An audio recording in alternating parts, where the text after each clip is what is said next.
Hey everyone, and welcome back to Fedor's 4.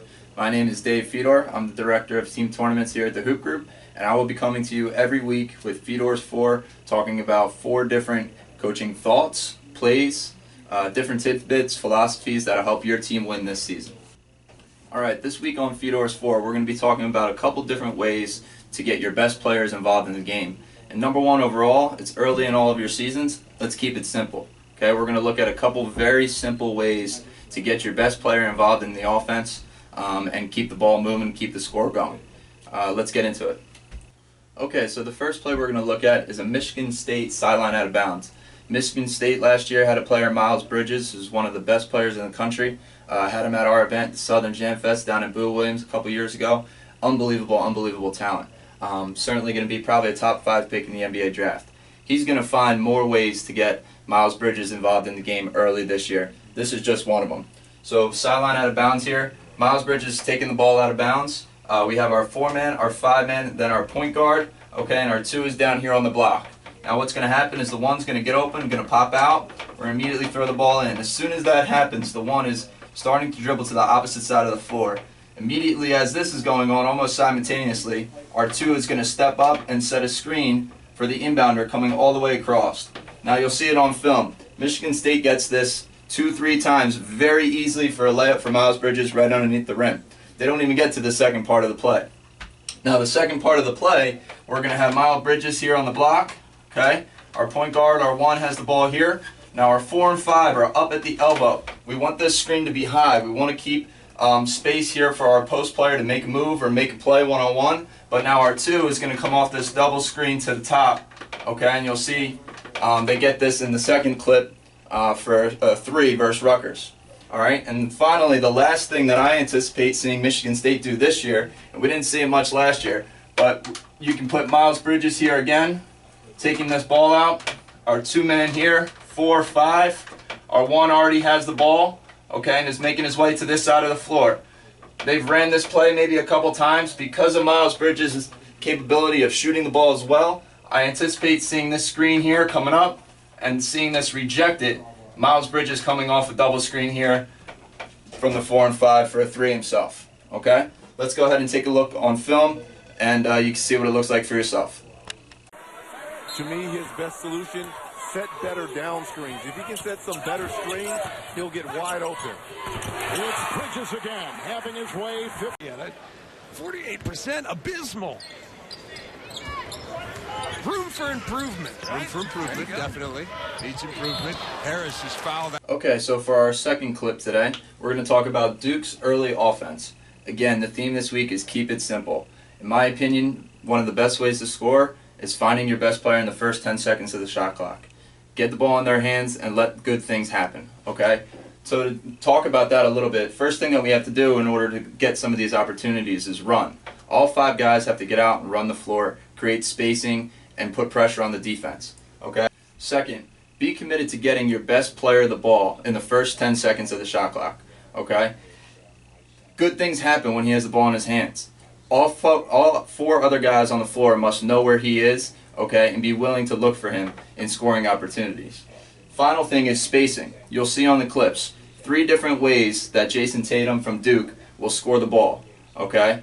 There's a layup, okay? There's a 3-point shot, as well as a kind of an isolation type play. All 3 plays take place in the first 10 seconds of the shot clock. All 3 plays, Duke has great spacing, and you can see a commitment from their players to find Jason Tatum, Duke's best player last year, okay, most dynamic scorer, to get him the ball early in the offense and let him do what he did best. Let's take a look at the clips. Now they're going to be able to get some stops. 3-way short. Now they're pushing again. Tatum and Kennard worked the last time. Ooh, mismatch down there. Got to give it to him. Not space the floor and let him go to work. Too much size. Jason Tatum. And a reset. Childress. Another miss from 3, Dan. I'm not sure that that's... I think multiple guys for Wake have to touch it on every position before you take that through. That'll stay down for Tatum. Scattered. They took Kennard to the hole, and he missed the layup.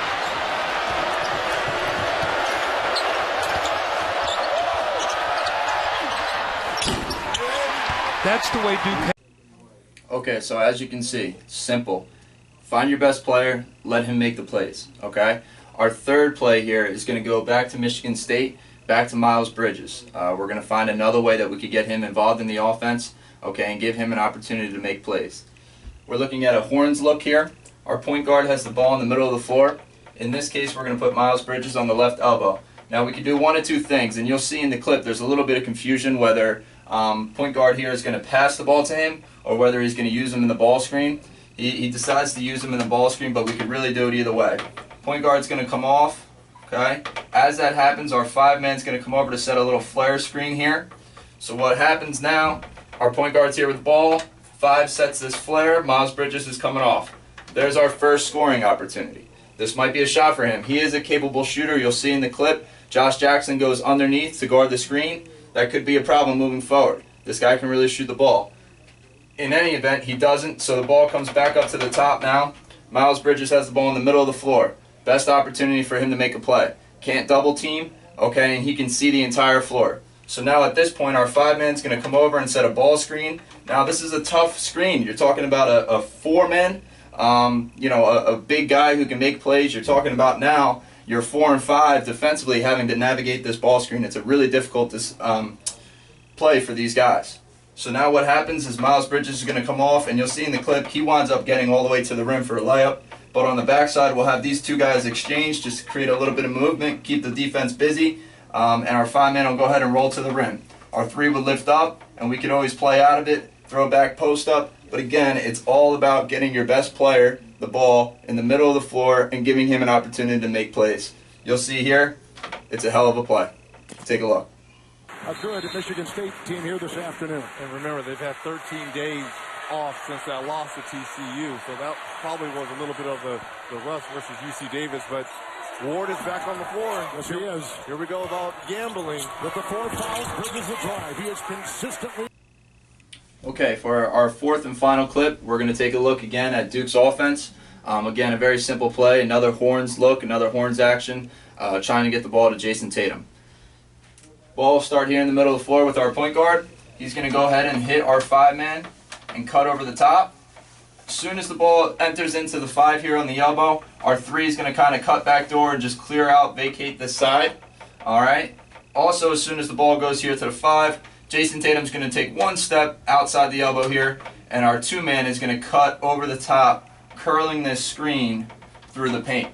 Okay, so now we do have a couple different looks here, but again, a lot of this is just setting up the offense, getting us in proper spacing to get our best player, Jason Tatum, the ball here in the middle of the floor, again, to make a play. So now once our 2 cuts through, he clears out. Our 3 is now cleared out all the way out. Our spacing, again, we're getting our best player the ball in the middle of the floor with proper spacing. What happens now is our 5 dribble handoff here with Jason Tatum cutting over the top. Now obviously this is his first scoring opportunity. Can stop behind the screen, take a shot. He can drive in here, make a play. He has 2 good shooters on this side. What I like and what you see on the tape is Tatum kind of rips back, and what I ultimately think would happen is that the 5-man here, okay, would go ahead and set a ball screen, and now we have a play coming to this side with a very good shooter in the corner. What you see on tape is the 5-man kind of gets jammed up, rolls to the rim. Tatum's able to rip back. Emil Jefferson seals his man so Tatum can get all the way to the rim for a dunk. But certainly this ball screen action here I think would be very effective coming downhill. Again, your best player in a 4-5 kind of ball screen is very difficult to defend. Our 5-man would be rolling to the rim. Again, a very good shooter on this side of the floor, and 2 guys here as well that really allow spacing. All right, so let's go ahead and take a look on film and see what you think.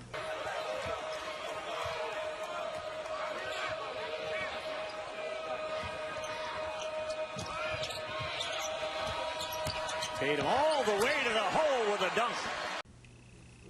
Okay, so as you can see there on film, good things happen when you get your best player the ball. That's what we're talking about this week. Keep it simple.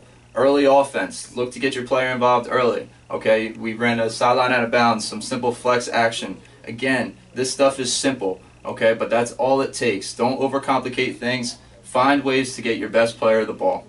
All right, that'll be it for this week's Fedor 4. Please tune in next week. Love to hear from you in the meantime, what you think about this stuff, what you'd like to see next week.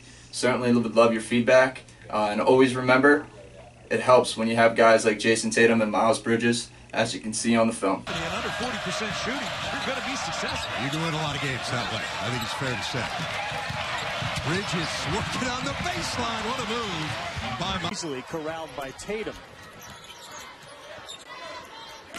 Mismatch here. They'll clear the floor. Got it! Jason Tatum.